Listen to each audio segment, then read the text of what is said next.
All right, good evening, ladies and gentlemen. Thank you for coming down to our wonderful auction centre here today. I believe I'm your auctioneer today, Bora Hanguna, and I believe everyone's had the opportunity to go for the open for inspections and also view the contract. Could I start with an opening bid, please? Yep, 850. 850. Oh, it looks like the first home buyer is already out after the first bid. Better luck next time, guys. $1 million. Thank you to the middle-aged couple about the back. Thank you. 1.5. $1.5 million. Thank you to the cashed-up retired downsizer over here. Any others? 2 million. 2 million to the foreign investor. Going once, going twice. Third and final call, and sold. Congratulations, sir. Guys, I actually see this every weekend. First home buyers missing out on their chance to enter the property market. Is this a question of lifestyle or luxury? Do you live closer to work or further away for some space? We've been tasked to come up with an innovative way of improving housing affordability without compromising lifestyle. We've got an exciting solution that I'll get David over here to run you through.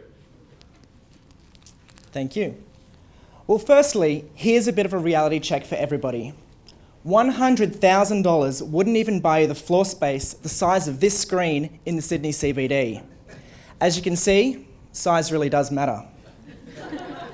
Our smart living prototype combines micro and adaptable apartments in high-density mixed-use environments.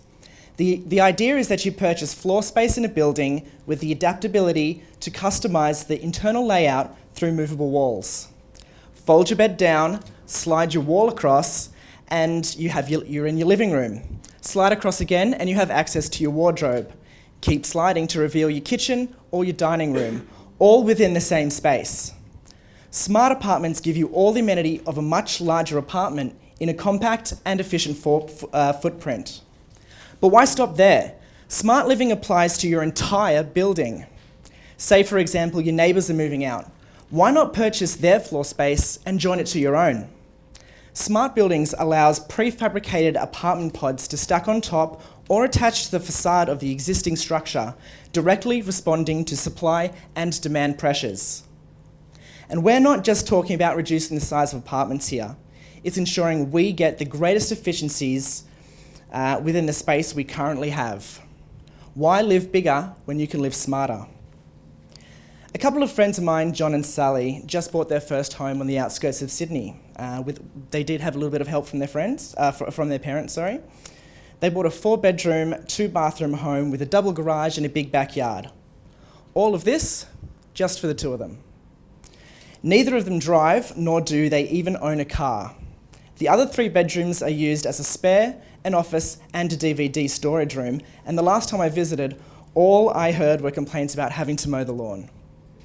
Looking at their situation realistically, do they really need all of that space? Do they need a backyard that doesn't get mowed when smart apartments are located close to parks and amenities? Do they need an entire room to store DVDs with services such as Netflix now available? Do they need a spare bedroom only used once a year when they can access an adaptable guest bedroom available to residents within a smart building? We believe smart living will be a global trend through the power of collaborative consumption. For those of you who aren't aware of the term, I can assure you that every single person in this room has been a part of it. Have you ever borrowed a book from a library, been to a public park or a pool? If so, then you have collaboratively consumed. Fundamentally, it is the shared access to a good or service by a group of individuals without requiring each to purchase their own. Most apartment complexes already embrace this concept with shared facilities such as a pool, a gym, or access to car share schemes such as GoGet. The potential beyond this is virtually endless. For example, if you love to build things and that's the reason that's stopping you from buying an apartment, you can subscribe to a pay-as-you-go, fully equipped workshop and use the space to build your next project. When you trade off space in your apartment, what you trade off in space in your own apartment, you gain an access to a network of facilities and amenities without the need of having your own. And this is not just about an apartment or an apartment building. This is a new way of life. And the best part, this can be delivered right now. So the smart living prototype will reduce construction time and costs thanks to what's called prefabrication, meaning these buildings can literally pop up right next to wherever there's demand. So if we refer back to John and Sally, virtually they could purchase an apartment right next to where they work in Sydney CBD for an affordable price. Strategic placements of these buildings will ensure the residents are all within walking distance from public transportation, minimising the need for their own car, virtually. So, and not only that, all around Sydney, there are large amounts of underutilised land, dwellings, and office buildings. And if you look just behind me, the darkest areas of that map show where there's huge amounts of underutilisation. So we see huge benefits in placing smart buildings in these areas because ultimately you can get a lot more out of it.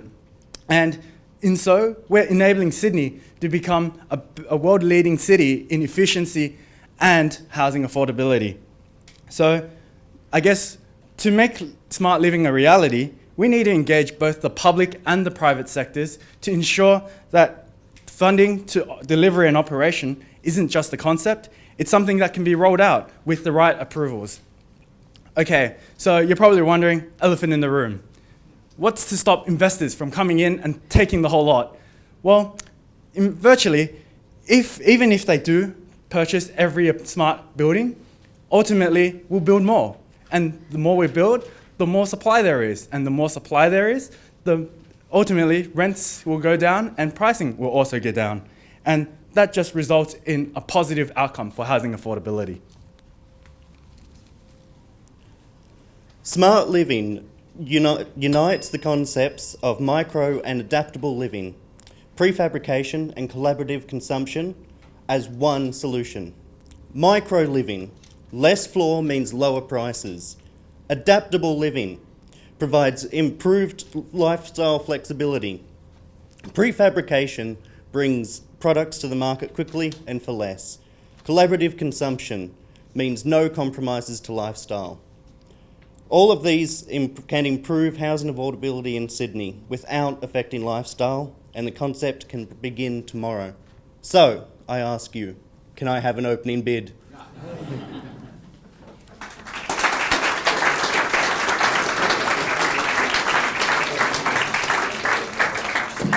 There you go. I was going the right with the hat thing. No, really good job. I love the idea of a bit of comedy at the start. For people in the first-time market, it's tragedy, but it was comedy tonight, so thanks for that. I think the whole thing about space is really interesting. I think there's a lot of opportunities, and certainly other cities in the world are looking at that at your model. There is still a couple of challenges around design.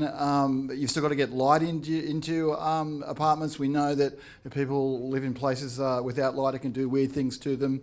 And it works really well for people that, like yourselves, that are probably not in the actual dwelling much. For people that are actually in the dwelling for a long period of time, sometimes that more space is actually quite important for things like mental health. And I guess the other thing is you have to get the banks interested not only in the micro idea but also prefabrication. But there's more details. I thought it was a fantastic pitch. It was very convincing, and I think we're going to see some products in that space, in the not too distant future. So thank you.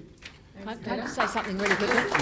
I think one of the biggest problems is going to be tackling the restrictive regulatory regime with minimum apartment sizes, dwelling mixes, etc. So you are going to have to fundamentally, transformationally change the mindset of people in planning departments and local governments. Good luck. You need to. I loved it, so I think we all thought that was really, really good. I think at one point you talked about this being a global challenge. But I think that this is going to be a much, much bigger issue in Australia than anywhere else in the world with the urbanisation of our cities, the population growth, housing affordability. I think it's going to be a real challenge for us. And I think one of the tests of a presentation like this is to get us thinking, and it certainly had me thinking about how we actually need to face into this problem and we can do things very differently. So well done. Okay, great. Thank you.